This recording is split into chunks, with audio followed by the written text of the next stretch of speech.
Hello students, good evening to all of you.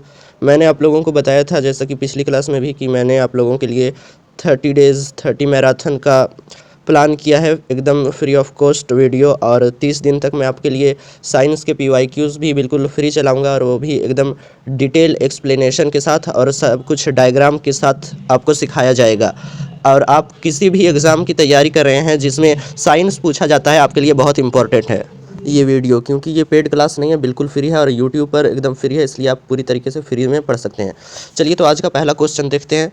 जब sodium का एक परमाणु क्लोरीन के एक परमाणु के साथ अभिक्रिया करके सोडियम क्लोराइड बनाता है तो प्रत्येक सोडियम परमाणु एक इलेक्ट्रॉन खोता है। ऑप्शन डी एकदम सही उत्तर होगा। देख लीजिए, RRB JEE में पूछा गया है 16/12/2024 को। आइए नेक्स्ट क्वेश्चन देखते हैं और एक्सप्लेनेशन आप देख सकते हैं आराम से। एथेनॉल और एसिटिक अम्ल के बीच अभिक्रिया से निर्मित उत्पाद कौन सा है? सही उत्तर होगा एस्टर। एस्टर किस तरीके से बनता है यहाँ पे दिखाया गया है आपको रासायनिक समीकरण के तौर पर, और कुछ व्याख्या भी दी गई है कि एथेनॉल और एसिटिक अम्ल की अभिक्रिया से एसिटिकरण कहते हैं। इस अभिक्रिया में एथाइल एसीटेट का भी निर्माण होता है। चलिए आगे बढ़ते हैं। निम्नलिखित में से किस दार्शनिक ऊन कहा जाता है? दार्शनिक ऊन कहा जाता है तो ये जिंक ऑक्साइड आपका बिल्कुल सही उत्तर हो जाएगा। और इसमें कुछ प्रमुख जानकारी है, फैक्ट्स हैं, इसे आपको देखना जरूरी है क्योंकि इससे भी क्वेश्चंस बनते हैं। जिंक ऑक्साइड को ऐतिहासिक रूप से दार्शनिक ऊन कहते हैं, जिनकी द्रव्यमान संख्या समान होती है लेकिन परमाणु क्रमांक भिन्न होते हैं, जैसा कि पढ़ा होगा आपने 10वीं कक्षा में। अब संभारिक और द्रव्यमान की संख्या क्या होती है? Proton plus neutron. pH पैमाने में गहरा नीला रंग दुर्बल क्षारीय विलयन को दर्शाता है। Option A is the right answer. विस्थापन अभिक्रिया में यदि अभिक्रियाशील धातु कम अभिक्रियाशील धातु को उसके लवण विलयन से विस्थापित कर दे तो परिणाम क्या होगा? सही उत्तर हो जाएगा ऑप्शन नंबर ए। कम अभिक्रियाशील धातु विस्थापित एवं पिंडित हो जाती है। निम्नलिखित में से कौन सी एक सजातीय श्रेणी नहीं है? C2H2 C3H4 C4 H6 C5 H8। इस वजह से क्योंकि इसमें CH2 का गैप नहीं है। अगला क्वेश्चन, सजातीय श्रेणी कार्बनिक यौगिकों का एक ऐसा समूह है डॉट क्या होगा? ऑप्शन ए समान क्रियात्मक समूह लेकिन CH2 समूह का अंतर, जिस प्रकार दिखाया गया है मेथेन एथेन और प्रोपेन में CH2 का गैप है। अगला क्वेश्चन, ये बेसिक सा आसान क्वेश्चन है। CuO प्लस में H रासायनिक समीकरण दिया हुआ है, Cu प्लस में H2O। अपचयित पदार्थ क्या है? CuO है, तो C आपका राइट आंसर हो जाएगा। चलिए बढ़ते हैं आगे। सहसंयोजक अणुओं का गलनांक और क्वथनांक निम्न होता है क्योंकि ऑप्शन नंबर बी सही होगा, उनमें दुर्बल अंतर अणुक बल होते हैं। भाई कंटेंट अच्छा लग रहा है, वीडियो को लाइक करें। कुछ एग्जाम्पल्स हैं जैसे वैंडर वाल्स बल, हाइड्रोजन आबंध। वीडियो को लाइक करें, चैनल को सब्सक्राइब करें। अगला क्वेश्चन है, जब सोडियम का एक परमाणु क्लोरीन के एक परमाणु के साथ अभिक्रिया करके सोडियम क्लोराइड बनाता है तो प्रत्येक सोडियम परमाणु एक इलेक्ट्रॉन खोता है, जैसा कि डायग्राम में दिखाया गया है। 3-4 अवस्थाएं दिखाई गई है, डायग्राम को समझना जरूरी है। निम्नलिखित में से कौन सा संयोजन अभिक्रिया का सर्वोत्तम ढंग से वर्णन करता है? RRB JEE का क्वेश्चन है। दो तत्व मिलकर एक यौगिक बनाते हैं, और ये बेसिक सा आसान क्वेश्चन है जिसे आपने 10वीं कक्षा में भी पढ़ाई की होगी।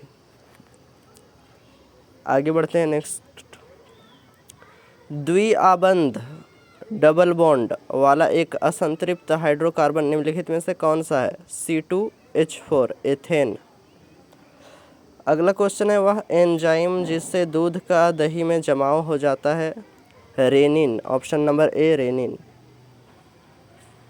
वही क्वेश्चन आ गया, इसका ऑप्शन नंबर ए सही होगा। और ध्यान दें कि रेजिन एक पौधे का स्राव है। वह मिश्र धातु जो विद्युत ऊष्मीय संयंत्र बनाने में प्रयोग की जाती है? नाइक्रोम। इसमें 80% निकेल और 20% क्रोमियम की मात्रा पाई जाती है। आओ भाई एक बार और पढ़ ही लो इसे। वह एंजाइम जिससे दूध का दही में जमाव होता है? रेनिन। शिशुओं में रेनिन एंजाइम केसिन को पैरा केसिनेट में बदलता है, और दूध में केसिन प्रोटीन के जमाव से दही बनता है। नेक्स्ट क्वेश्चन, निम्नलिखित में से किस वैज्ञानिक ने तत्वों को त्रिक में वर्गीकृत किया? जोहान वोल्फगैंग डोबेरेनर इसका राइट आंसर होगा। इसी तरह सभी चैप्टर्स की वीडियो लाऊंगा। लिथियम, सोडियम और पोटेशियम को, ये 3 तत्व हैं। उस पदार्थ की पहचान करें जो कार्बन का अपरूप नहीं है। तो हीरा है, ग्रेफाइट है और बकमिनस्टर फुरबिन भी है और फास्फोरस नहीं होगा। इलेक्ट्रॉनों को अपनी ओर आकर्षित करता है। एक परमाणु या कार्यात्मक समूह की इलेक्ट्रॉनों के एक साझा युग्म को अपनी ओर आकर्षित करने की प्रवृत्ति को क्या कहते हैं? सीपीओ 2024 में पूछा गया क्वेश्चन है। इसका सही उत्तर होगा ऑप्शन नंबर बी, वैद्युत ऋणात्मकता। और इसका उदाहरण भी देख सकते हैं आप जूम करके अच्छे से। मेंडलीफ की आवर्त सारणी के अनुसार किस तत्व के गुण ईका एल्यूमिनियम के साथ उल्लेखनीय रूप से मेल खाते हैं? गैलियम धातु इसका राइट आंसर होगा। गैलियम धातु जैसे एल्यूमिनियम धातु है, दोनों की संयोजकता +3 होती है। एल्यूमिनियम सल्फेट के 1 मोल में रहते हैं ऑक्सीजन परमाणुओं के 12 मोल। आप देख सकते हैं इसे 3 को 4 से गुना करके लाया गया है, 12 ऑक्सीजन परमाणुओं के 12 मोल। तो इसे आप ओरल भी कर सकते थे अगर आप इसे समझते हो, जानते हो तो। जैसा कि देखिए ना, आप समझे, आसान भाषा में बताया गया है। और जो डायग्राम से समझना चाहते हैं डायग्राम से समझें भाई। ठीक है, तो मिलते हैं नेक्स्ट वीडियो में। चैनल को सब्सक्राइब करें।